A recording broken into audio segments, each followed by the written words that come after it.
So the Carolina Panthers' new head coach Frank Reich had a press conference today, the first time that the fans and the media got to meet with Frank Reich since his initial introductory press conference, and he dropped a ton of nuggets, things that the team and the fans can expect about the identity of the Panthers, how everything kind of came together in the whole process of what they've been doing to put together this all-star staff, and what are some things they can expect for this offseason and the fall 2023 football season. Man, we're going to break everything down in this video. But before I get into that, my name is Aaron Duncan here with the Necessary Bluntness Sports Talk. Start every video by saying, what up, dude? Here on Necessary Bluntness, I do recap and analysis of the Panthers, so make sure you are subscribed if you don't want to miss any videos. I got draft content. I just dropped a mock draft, my second mock draft 2.0 yesterday. I'll link that up. Make sure you are subscribed and stay around for that. Plenty of draft content coming quick. I'm going through this film.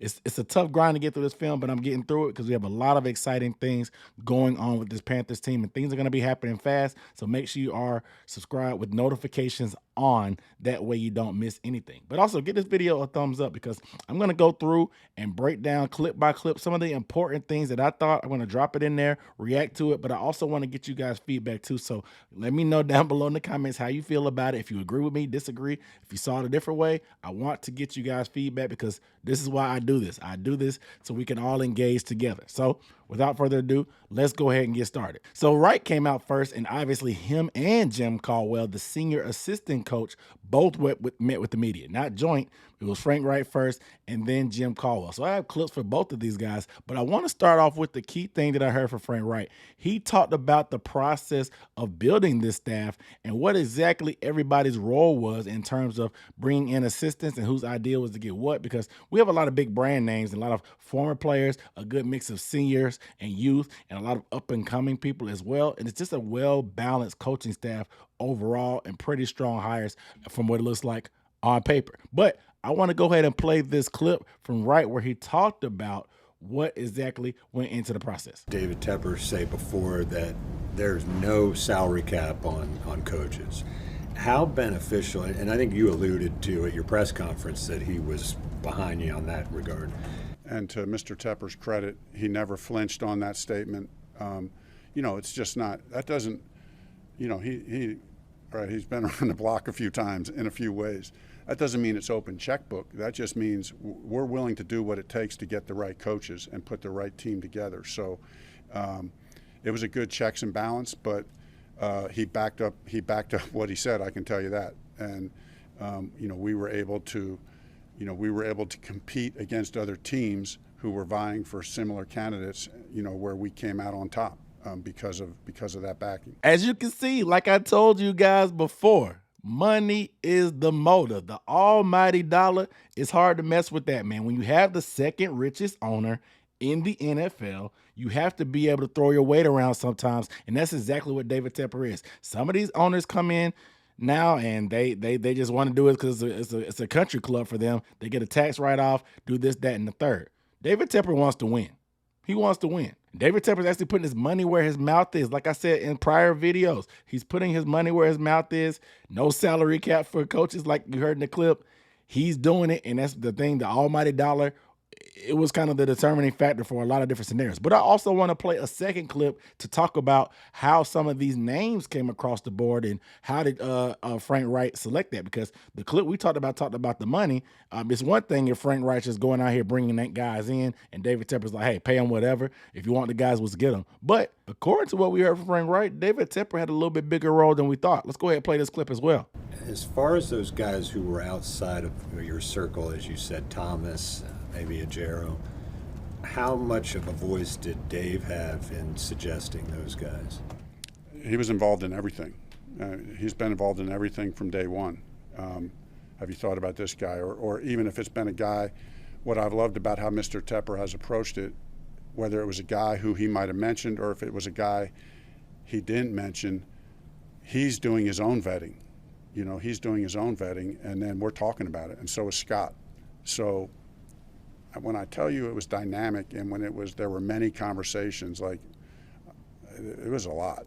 It was a lot. It was on the phone multiple times a day, and every day, talking about every position and every hire. Hey, man. Hey, you ain't got to take my word for it. Frank Reich said it himself. David Tepper was throwing names personally at Wright.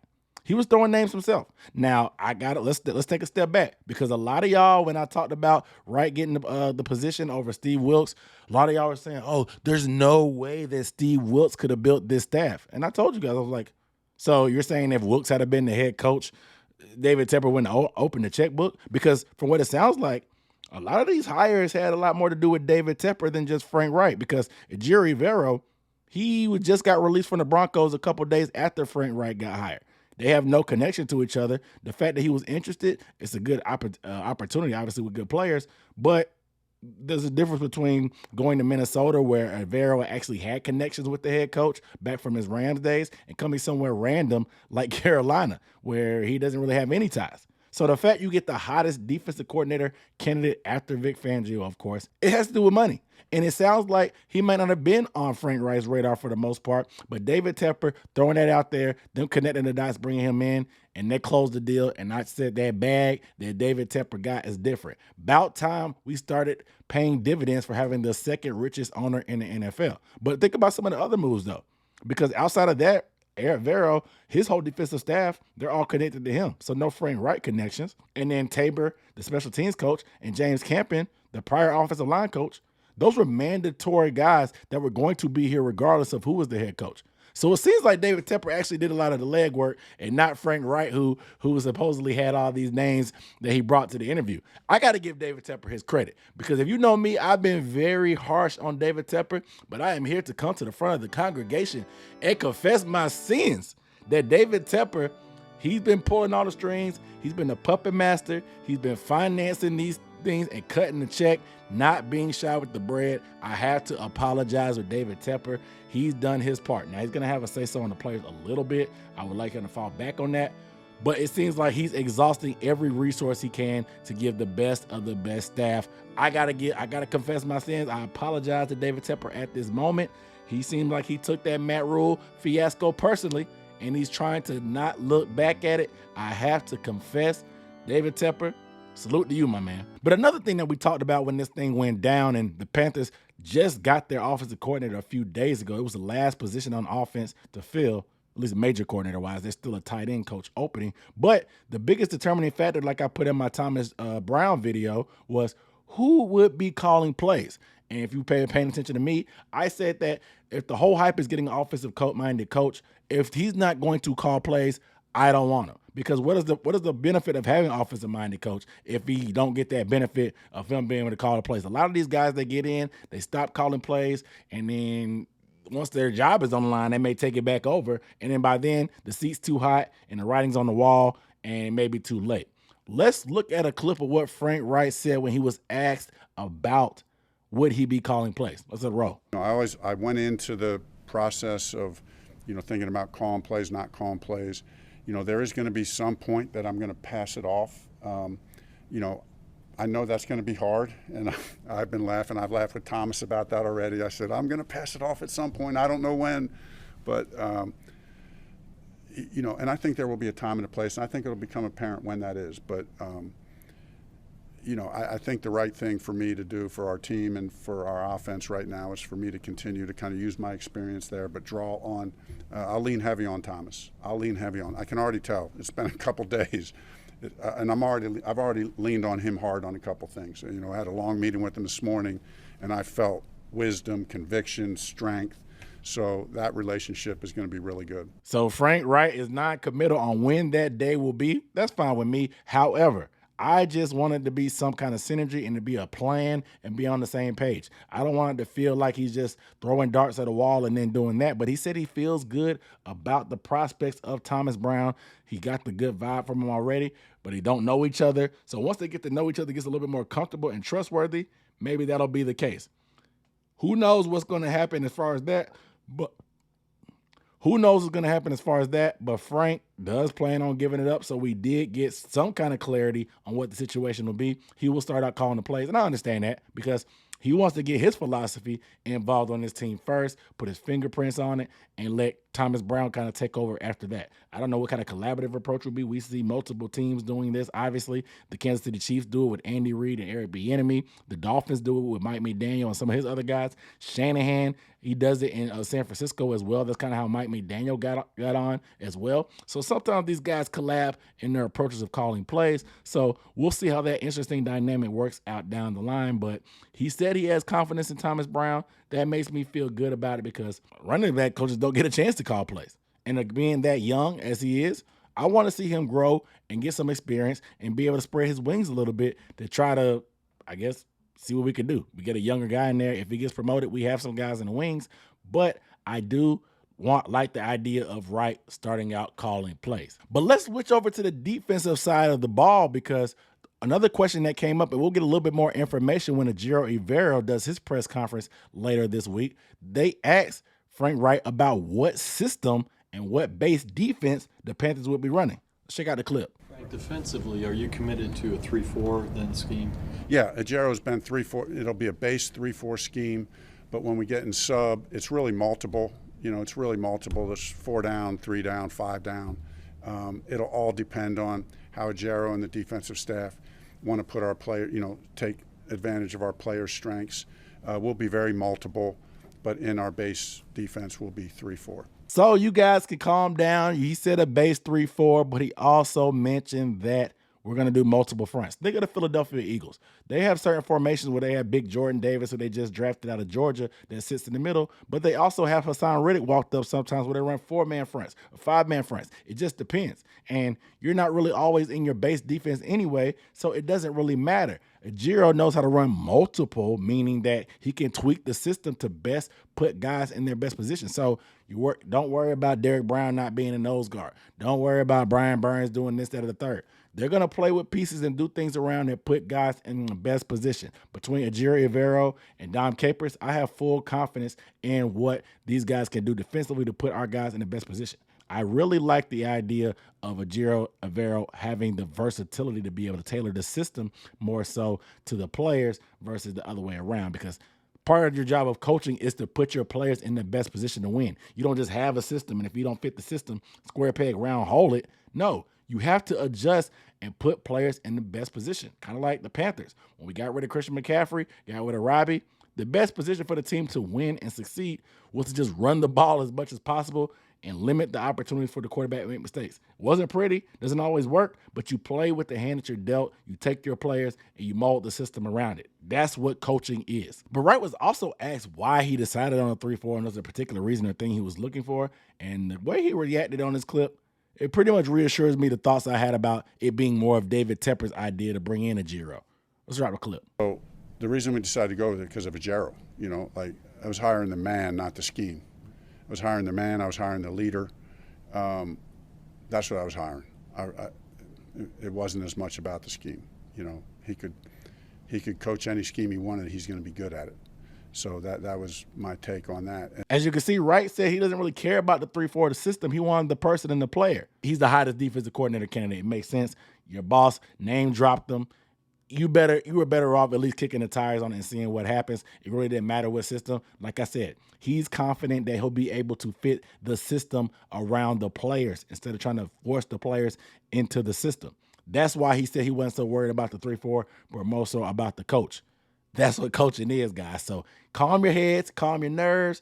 We're good on this 3-4. I'm telling you, there's probably going to be some pieces they bring in to help make the system a little bit more tailored towards the 3-4, but I would not be overly concerned with the players that we have and feeling like it's going to take 2 or 3 years to make a conversion to the 3-4, like when we had Ron Rivera when we tried to switch to the 3-4. It's not going to be like that, guys. It's going to be a seamless transition.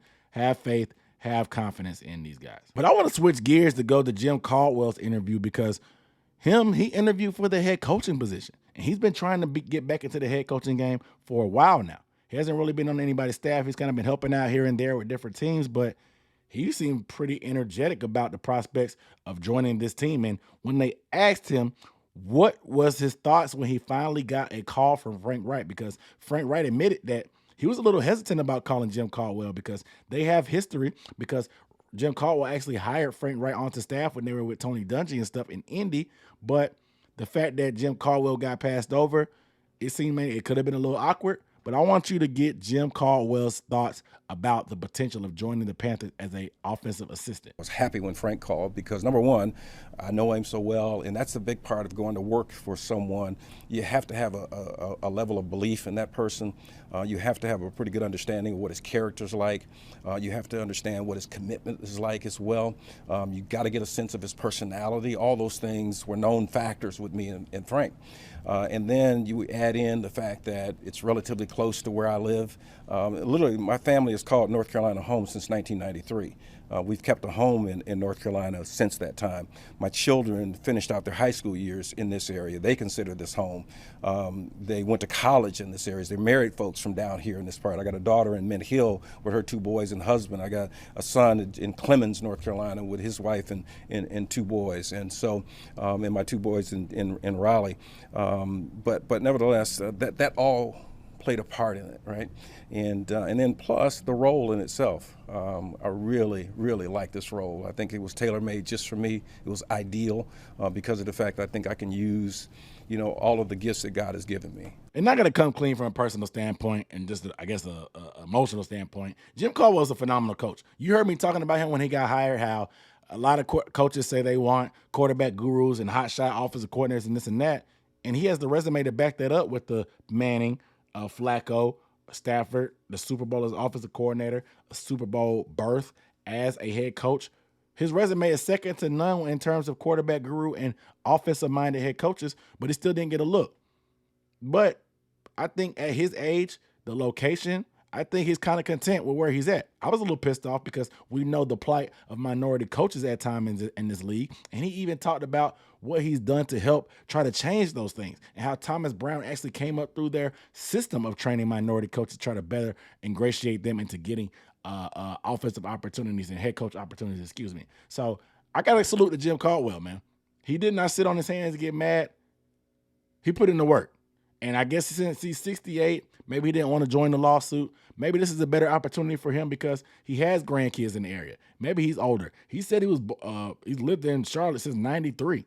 North Carolina since 93. So he has the roots, man. So shout out to Jim Caldwell for being content with where he's at and not just being satisfied, but putting in the work to help change the narrative about what's going on and get a guy like Thomas Brown moving up the ranks, because now he's an offensive coordinator, and that's the next step between potentially being a head coach. But this was just the appetizer for the week, because we're going to hear from Ajiro Evero later this week, our defensive coordinator, and I'm super excited about what he's going to say. I've never really heard him speak much outside of just the Denver Broncos content that he did.